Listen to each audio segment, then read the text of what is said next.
साल 1990 का बिहार जब हमारे जेहन में आता है तो कई तरह की आपराधिक घटनाओं का पन्ना उलटना शुरू हो जाता है। भागलपुर एक प्रमुख जिला है बिहार का, और भागलपुर में भी कई गुट सक्रिय थे। शहरी क्षेत्रों में जहां सल्लन और अंसारी के साथ से कई दूसरे गुट सक्रिय थे, वहीं ग्रामीण क्षेत्रों में गोराडीह और सनौला थाना में कई गुट और भी सक्रिय थे।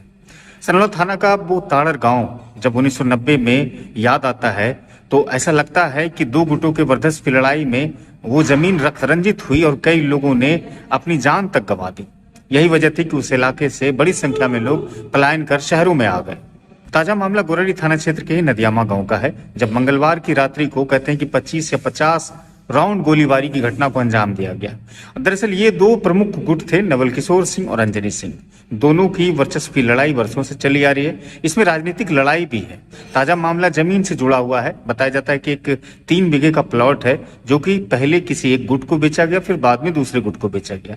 अब वही जमीन पर कब्जा पाने के लिए दोनों ही आपस में वर्चस्व की लड़ाई लड़ रहे हैं और मंगलवार को उन्होंने 50 या 25 राउंड गोलीबारी की घटना को अंजाम दिया।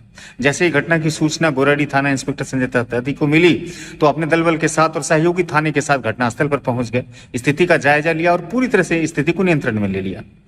इंस्पेक्टर संजय तत्यार्थी कहते हैं कि हमारे क्षेत्र में किसी प्रकार की गोलीबारी की घटना कानून व्यवस्था तोड़ने वाली बात अगर होगी तो हम सख्त कार्रवाई कर जेल भी भेजेंगे। अब इस पूरे घटने के बाद एक नए तरीके का नाटकीय मोड़ भी आ गया है। दोनों पक्षों से अलग अलग लोगों ने एक लिखित शिकायत दी है थाने में गोलीबारी की घटना को लेकर के। वहीं पुलिस की दबिश से, डर से दोनों गुटों के प्रमुख अभी गांव से फरार चल रहे हैं और पुलिस लगातार दबिश बनाए हुए है। इस घटना पर भागलपुर पुलिस के वरीय अधिकारी भी नजर बनाए हुए हैं।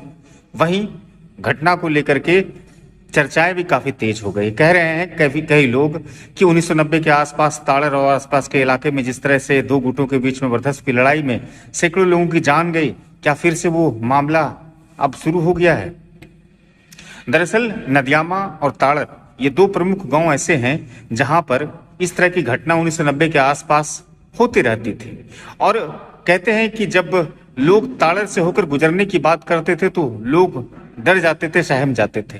उस जमाने में ताड़र में भी गुटों का कई प्रमुख चेहरा सक्रिय था, जिसमें सुमन सिंह, नंदकिशोर सिंह और अन्य चेहरे भी प्रमुख थे। जब लोगों के जेहन में, लोगों के जुबान पर इस तरह की नाम आती थी तो लोग डर जाते थे, सहम जाते थे। स्थिति इतनी अनियंत्रित हो गई थी उस वक्त कि लहूलुहान हो जाती थी पूरी तरह से वो सरजमीन। बाद में 2005 में बदलाव शुरू हुए, नीतीश कुमार सत्ता में आए और सबसे पहले नीतीश कुमार ने थाने की गश्ती गाड़ी को सक्रिय किया। क्षेत्रों में यातायात को इतना सुलभ किया गया कि किसी भी घटना पर आसानी से पुलिस की पहुंच हो सके। अभी भी नीतीश कुमार यही बात कहते हैं कि हमारा राज सुशासन का राज है, बिहार में सुशासन का राज है, और बिहार में नीतीश कुमार को सुशासन बाबू भी कहते हैं। लेकिन इस तरह की जब घटनाएं सामने आती है तो सवाल भी विधि व्यवस्था पर खड़े हो जाते हैं। फिलहाल गोराडीह थाना प्रमुख इंस्पेक्टर संजय तत्यार्थी पूरी तरह से इस घटना पर नजर बनाए हुए हैं और लगातार इस मामले पर अपनी दबिश बनाए हुए हैं। अब नया मोड़ क्या आता है, देखना दिलचस्प होगा।